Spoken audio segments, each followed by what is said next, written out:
ஸ்ரீ அறிவோம் சேனலுக்கு உங்களை வரவேற்கிறேன். சமையல் அறையில் செய்யக்கூடாத இந்த விஷயங்களை செய்தால் கையில் பணப்புழக்கம் குறையும் என்கிறது ஆன்மீகம்.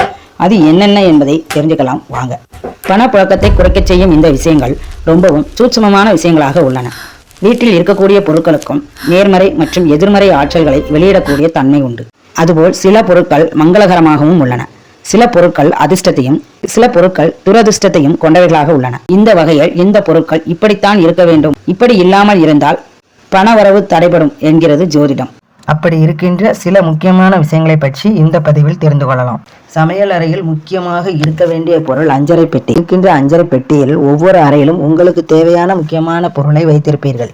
இதில் மிகவும் முக்கியமாக இருக்க வேண்டிய பொருள் மஞ்சள். மஞ்சள் வைக்கவில்லை என்றால் கிராம்பு அல்லது சோம்பு, இந்த இரண்டில் ஒன்றை அஞ்சரை பெட்டியில் முக்கியமாக இடம்பெற்றிருக்க வேண்டும். அஞ்சரை பெட்டியில் உள்ள டப்பாக்கள் முழுவதும் எப்போதும் நிரம்பி வைத்திருக்க வேண்டும். அஞ்சரை பெட்டியில் உள்ள பொருட்கள் குறைவாக இருந்தால் வீட்டில் பண வரத்தும் குறைவாக இருக்கும் என்பது ஒரு ஐதீகம். அடுத்ததாக மிகவும் முக்கியமான பொருள் ஊறுகாய். வீட்டில் குபேர சம்பத்து பெற அடுப்பங்கரையில் ஊறுகாய் இருப்பது மிக அவசியம். கல் உப்பு பீங்காஞ்சாடி அல்லது மண்ஜாடியில் வைத்திருப்பது அவசியம். அடுத்ததாக வைத்திருக்க வேண்டிய மிக முக்கியமான பொருள் புளி. புளியை பிளாஸ்டிக் ஜாடியில் போட்டு வைக்கக்கூடாது, பீங்காஞ்சாடி அல்லது மண் குடுவையில் வைத்திருக்க வேண்டும்.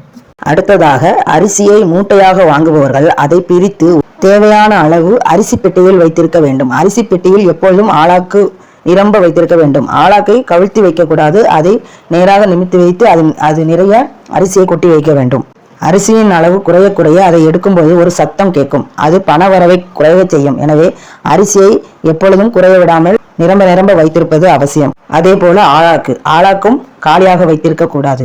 அதே போல் தண்ணீர் எப்பொழுதும் வீட்டில் நிரம்ப வைத்திருக்க வேண்டும். ஒரே ஒரு பானையாவது எப்பொழுதும் நிரம்பிய வண்ணம் இருக்க வேண்டும். இப்படி நீங்கள் சமையலறை வைத்திருந்தால் உங்களுக்கு தேவையான சமையல் பொருட்கள் எப்பொழுதும் குறையாத அளவு வீட்டில் பெருகும். இந்த மாற்றத்தை உங்கள் சமையலறையில் ஏற்படுத்தி பாருங்கள். அப்புறம் சொல்வீங்க, இவ்வளவு நாள் இது தெரியாம போச்சே அப்படின்னு. இந்த வீடியோ பிடிச்சிருந்தா லைக் பண்ணி ஷேர் பண்ணுங்க, சப்ஸ்கிரைப் பண்ணுங்க.